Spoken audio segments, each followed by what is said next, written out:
अगले दिन ऑफिस में दानी एक नोटिस लगाती है जिसमें लिखा हुआ था कि गायरू के हर एम्प्लॉय को दिन में कम से कम 3 बार अपने सोशल मीडिया अकाउंट पर कुछ अच्छी बातें पोस्ट करनी होगी। तो सभी लोग कुछ ना कुछ पोस्ट करते हैं। तो द मून इज़ ब्यूटीफुल के बारे में लिखता है। सोसेकी नात्सुमे नाम के एक जापानीज ऑथर हुआ करते थे जो आई लव यू की जगह द मून इज़ ब्यूटीफुल लिखते थे। और कल रात उसे ये बात याद आई। यह दानी को पता चलता है कि आज एक नए बुक के मार्केटिंग आइडिया के बारे में डिस्कस करने के लिए एक मार्केटिंग मीटिंग होने वाली थी। तो वो कुछ मार्केटिंग आइडियाज़ सोचने के लिए से कहकर वो बुक मंगवाती है। तो उससे पूछता है क्या वो फिर से करना चाहेगी ये काम। तो दानी कहती है हाँ वो ज़रूर करेगी और इस बार वो जीत के रहेगी। वो से कुछ मार्केटिंग टिप्स मांगती है पर मना कर देता है उसे ये कहकर कि उसे खुद का मार्केटिंग आइडिया सोचना चाहिए। तो दानी अब मीटिंग रूम तैयार करती है और खुद का प्रेजेंटेशन भी तैयार करती है। वो आज का ये मौका किसी भी हाल में गंवाना नहीं चाहती। उसे मार्केटिंग मीटिंग के बारे में बताता है कि आज मार्केटिंग मीटिंग को लीड तो करेंगी मिसेस सेहो, पर मिसेस सेहो और मिस गो के बीच कड़ी टक्कर होने वाली है। तो दानी मिस गो से कहती है कि आज वो मीटिंग अटेंड करना चाहती है पर मिस गो उसे मना कर देती है। तभी प्रेसिडेंट किम आ जाते हैं और उसे कहते हैं क्यों नहीं, तुम ज़रूर आ सकती हो।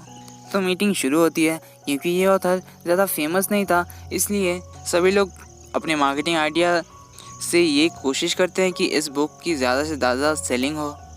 मिसेस से और मिस गो के बीच बहस शुरू हो जाती है उनके आइडिया को लेकर। तो दानी अपना हाथ खड़ा करती है कुछ कहने के लिए पर उसे दोनों इग्नोर करते हैं और अपनी बहस चालू रखते हैं। काफ़ी देर तक उनकी बहस सॉल्व नहीं होती तो दानी फिर से अपना हाथ खड़ा करती है। तो इस बार उसे फिर से इग्नोर करने ही वाले थे कि कहता है एक बार उसे कहने का मौका देना चाहिए। क्योंकि प्रेसिडेंट किम को बहुत ज़्यादा मानते थे, उसकी हर बात मानते थे, इसलिए वो इस बात को मान लेते हैं। और दानी अपना प्रेजेंटेशन शुरू करती है। दानी एक बहुत ही अच्छा आइडिया देती है।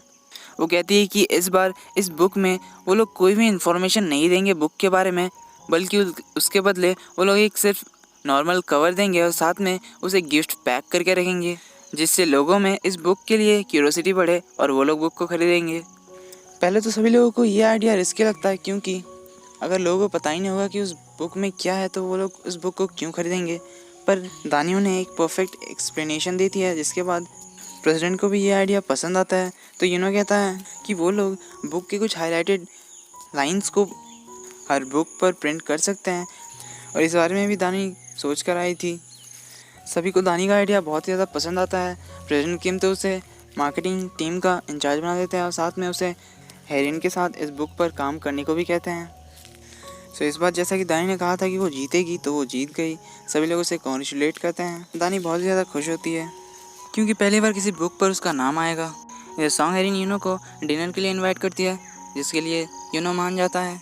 तो सॉन्ग हेरिन डिनर के लिए बहुत ज़्यादा एक्साइटेड थी तो वो अपना काम जल्दी से ख़त्म करके लिफ्ट में ही मेकअप लगा के रेडी हो जाती है और बाहर के लिए वेट करती है। इधर दानी बस से उतरकर घर की तरफ जा रही थी। वो को कॉल करके पूछती कि वो देर से आने वाला है क्या, क्योंकि वो आज बाहर ही खाने वाली थी। तो वो दानी को तुरंत हाँ कर देता है। इधर सॉन्ग हेरिन के लिए वेट कर रही थी। आकर उसे कहता है कि उसे घर में कुछ इंपॉर्टेंट काम याद आ गया है इसलिए उसे जल्दी से घर जाना होगा, जिस वजह से वो आज उसके साथ डिनर नहीं कर सकता। तो ये कह के वहाँ से चला जाता है। हेरिन को थोड़ा बुरा तो लगा था पर वो कहती है ठीक है हम लोग नेक्स्ट टाइम जाएंगे। तो और दानी डिनर के लिए आते हैं। क्योंकि दानी अब सॉन्ग हेरिन के साथ काम करने वाली थी इसलिए वो से हेरिन के बारे में पूछती है। तो कहता है वो बहुत ही अच्छी है और हेल्पिंग नेचर की है। तो दानी से पूछती है क्या तुम उस रात ड्रिंक करके हेरिन के घर गए थे। तो कहता नहीं तो दानी कहती है मुझे तो लगा कि तुम दोनों में फिर से पैचअप हो गया और हेरिन के कपड़े तुम्हारे घर में क्यों थे। तो से बताता है कि हेरिन जब भी ड्रिंक करती है तो उसके घर आती है उसके बॉयफ्रेंड और काम के बारे में डिस्कस करने के लिए। हेरिन तो बस उसे एक सीनियर के हिसाब से रिस्पेक्ट करती है। तो दानी कहती है तुम लोग बहुत ही ज़्यादा फ्रेंडली लगते हो इसलिए मुझे लगा कि शायद तुम उसे डेट कर रहे होगे। तब वो लोग डिनर करके वापस आ रहे थे तभी दानी को याद आता है कि उसका आज फर्स्ट पेचेक आने वाला था, इसलिए वो एटीएम में पैसे चेक करने के लिए जाती है जहाँ वो देखती है डोंगमिन ने उसे पैसे भेजे हैं। उसे समझ नहीं आता कि डोंगमिन ने उसे कैसे पैसे भेजे और क्यों पैसे भेजे। तो वो से पूछती है क्या इसका दिमाग ख़राब हो गया था। तो कहता ये शायद तुम्हारे एलिमनी के पैसे होंगे। तो दानी कहती है जब उनका डिवोर्स हुआ था तो डोंगमिन ने कहा था कि वो एकदम कंगाल हो चुका है, उसके पास एक भी पैसे नहीं है। तो यूनो कहता है शायद उसने तुम्हें ईमेल किया होगा, एक बार चेक कर लेना। तो घर जाके दानी ईमेल चेक करती जिसमें डोंगमिन का ईमेल रहता है, पर दानी को अभी समझ में नहीं आया था कि उसने उसे पैसे क्यों भेजे। दानी कहती है शायद उसे जेई के लिए बुरा लग रहा होगा। तो यूनो उससे पूछता है मुझे अभी तक ये समझ नहीं आया कि तुम्हें उससे प्यार क्यों हुआ। तो दानी कहती है ये बात तो उसे भी नहीं पता, क्योंकि उसने कभी प्यार को इतने गहराई से सोचा ही नहीं। डोंगमिन जब भी उसके साथ रहता था तो उसे अच्छा लगता था। दानी कहती है वो तब शायद बुद्धू थी जो इसे प्यार समझ बैठी थी। तो यूनो उसे कहता है अब तुम्हें क्या लगता है प्यार क्या है। दानी कहती है उसे भी नहीं पता। अगर जो डोंगमिन के लिए था वो प्यार था तो अब उसे वो बोरिंग लगने लगा, पर वो कहती है डोंगमिन के लिए उसकी फीलिंग्स बिल्कुल सिंसियर थी। तो यूनो कहता है तो फिर तो तुम्हें कभी प्यार हुआ ही नहीं है। दानी कहती है हाँ ऐसा कह सकते हो, पर उसका अब कोई मतलब नहीं क्योंकि सब तो ख़त्म हो चुका है। तो दानी कहती है क्योंकि आज उसे पहला पेचेक मिला इसलिए वो उसे ट्रीट देगी, इसलिए वीकेंड में वो लोग घूमने के बारे में डिस्कस करते हैं। तो फाइनली वीकेंड पे वो लोग घूमने के लिए जाते हैं जहाँ वो लोग बहुत ज़्यादा एंजॉय करते हैं। घर वापस आते वक्त यूनो दानी से पूछता है क्या उसे याद है उसे जब अपने पहली नौकरी में पहला पेचेक मिला था तब उसने उसके लिए एक पैडेड जैकेट लाया था। दानी कहती है हाँ याद है। तो यूनो कहता है तुमने वो मेरे लिए क्यों लाया था। दानी कहती है तो विंटर का सीज़न था इसलिए बहुत ज़्यादा ठंडी थी इसलिए मैंने तुम्हारे लिए लाया था। तो यूनो कहता है ठंडी तो सभी लोगों को लग रही थी पर तुमने सिर्फ मेरे लिए क्यों लाया। दानी कहती है क्या तुम्हें इस बात से कोई प्रॉब्लम है। यूनो कहता नहीं तो बस मैं तुम्हें पूछ रहा हूँ कि तुमने सिर्फ मेरे लिए क्यों लाया और ज़रा सोच के बताओ। तो दानी कहती है इसमें सोचना क्या है, मुझे लगा कि शायद तुम ये अपने स्कूल यूनिफॉर्म के ऊपर पहन सकते हो इसलिए मैंने लाया। तो यूनो कहता है छोड़ो इसे भूल जाओ बुद्धू कहेंगी, और थोड़ा नाराज़ होकर वो जाने लगता है। तो दानी उसके पीछे पीछे आती है और उसे कहती है क्या तुम आज नहीं जाने वाले हो उस लड़की के घर जिसके घर तुम पिछली बार गए थे ड्रिंक करके। तो यूनो कहता है कौन सी लड़की, और छोड़ो इसे, और वैसे भी तुम जानती नहीं हो उस लड़की के बारे में कुछ। वो फिर से थोड़ा सा नाराज़ होकर जाने लगता है। दानी उसके पीछे पीछे आती है और उसका हाथ पकड़ के चलने लगती है। यूनो से पूछता है ये क्या है, तुमने मेरा हाथ क्यों पकड़ा। तो दानी कहती है हम तो काफ़ी देर से हाथ पकड़ के चल रहे हैं, और वो दोनों आराम से चलते चलते घर आ जाते हैं। तो दानी अब as a marketing team incharge एक बुक के ऊपर काम कर रही थी। तभी अचानक उन्हें पता चलता है कि जिस राइटर के बुक के ऊपर वो लोग काम कर रहे थे उस राइटर ने प्रिंटिंग को रोकने का नोटिस भेजा है। तो यूनो, सोंगहेरिन और दानी तीनों निकलते हैं उस राइटर के घर के लिए। तो यूनो और सोंगहेरिन बहुत ज़्यादा गुस्से में थे क्योंकि उस राइटर ने ये तीसरी बार किया है। तो हेरिन और यूनो दोनों ही उस राइटर के गेट पे जाकर बहुत ही ज़्यादा चिल्लाते हैं और गेट में लात भी मारते हैं। पर बात कुछ ऐसी थी कि उन्हें पता था कि राइटर अभी घर में नहीं होगा। वो लोग तो बस अपना गुस्सा शांत करने के लिए उसके घर पर चिल्ला रहे थे। फिर थोड़ी देर बाद हम देखते हैं यूनो और सभी लोग सेल्फीज़ खींच रहे थे, उस राइटर को भेज रहे थे और ये कहकर कि वो लोग बहुत ही देर से उनका इंतज़ार कर रहे हैं तो वो जल्दी से वापस आ जाएं। तो इंतज़ार करते करते रात हो गई थी। दानी कहती है क्या सभी राइटर इतने साइको होते हैं। तो यूनो और हेरिन दोनों कहते हैं हाँ, और उसी वक्त वो राइटर आ जाता है जो उनकी बातों को सुन लेता है और अपने रूम की तरफ चला जाता है। अगली सुबह जब यूनो, हेरिन और दानी ब्रेकफास्ट कर रहे थे उस वक्त वो राइटर उनके पास आता है, जहाँ में पता चलता है कि वो राइटर घबरा गया था उनकी कंपनी के मार्केटिंग स्ट्रेटजी से कि अगर बिना कुछ बुक के बारे में रिवील किए बुक को सेल किया जाए तो बुक की तो ज़्यादा सेलिंग होगी नहीं। पर यूनो के समझाने पर वो राइटर मान जाता है, पर उस राइटर का माइंड चेंज करने में सिर्फ यूनो का नहीं बल्कि दानी का बहुत बड़ा हाथ था, क्योंकि कल रात जब वो लोग सभी सो रहे थे तो दानी उस राइटर के घर गई थी और गेट के बाहर से ही उससे बात कर रही थी। वो उसे अपनी कहानी बताती है। वो उसे बताती है कि जब वो पहली बार इस कंपनी में काम करने के लिए आई थी तब उसे कुछ भी नहीं पता था इस काम के बारे में, तो वो सडनली बहुत ज़्यादा घबरा गई थी और उसे डर भी लगने लगा था।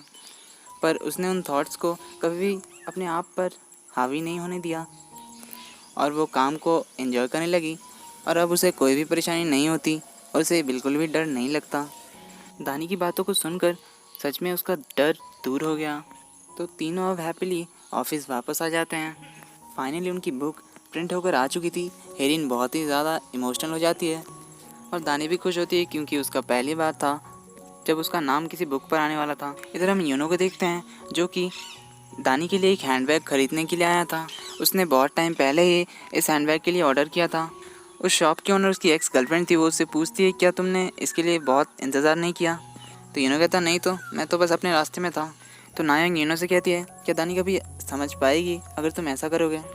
यूनो को कुछ समझ नहीं आया वो क्या कह रही थी। नायंग उसे कहती है अब ज़्यादा सोचो मत और उसे ऑनेस्टली जाके कह दो। यूनो कहता है क्या कहूँ मैं? तो नायंग कहती है यही कि तुम उसे पसंद करते हो। इधर हेरिन दानी को बताती है कि रिलेशनशिप में अनलकी होने के कारण वो काम ज़्यादा करती है और काम में ही फोकस करती है। पर दानी कहती है ये तो अजीब है, पर मुझे तो लगता है कि तुम जिसे भी पसंद करोगी वो तुम्हें ज़रूर पसंद करेगा। तो हेरिन कहती है जिसे वो पसंद करती है वो उसे पसंद नहीं करता, उसे तो ये भी नहीं पता कि ये उसे पसंद करती है। इधर नायोंग की बात सुनकर यूनो कोई भी जवाब नहीं दे पाता। तो नायोंग कहती है तुम दानी से प्यार करते हो, मैंने सही कहा ना? तो यूनो थोड़ा शर्माते हुए और हंसते हुए कहता है सही कहा, पर उसे देख के लग रहा था शायद वो कंफ्यूज है। इधर हेरिन दानी को बताती है कि वो जिसे पसंद करती है उसने एक बार उसे कहा था कि वो जब भी ड्रिंक करता है तो वो उस लड़की के घर जाता है जिसे वो पसंद करता है।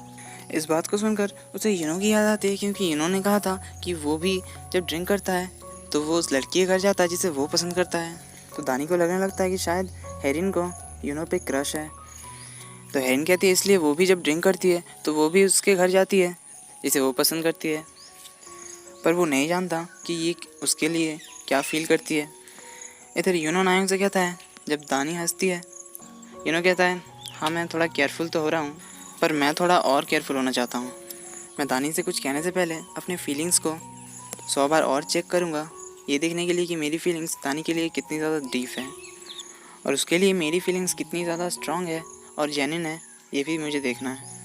और मैं उस दिन के लिए भी इंतज़ार कर रहा हूँ जिस दिन मेरी फीलिंग्स को दानी खुद समझेगी। दानी कोई ऐसी लड़की नहीं है जिससे मैं आसानी से डेट करूँ और ब्रेकअप कर दूँ, मेरे लिए वो इतनी ही इम्पोर्टेंट है।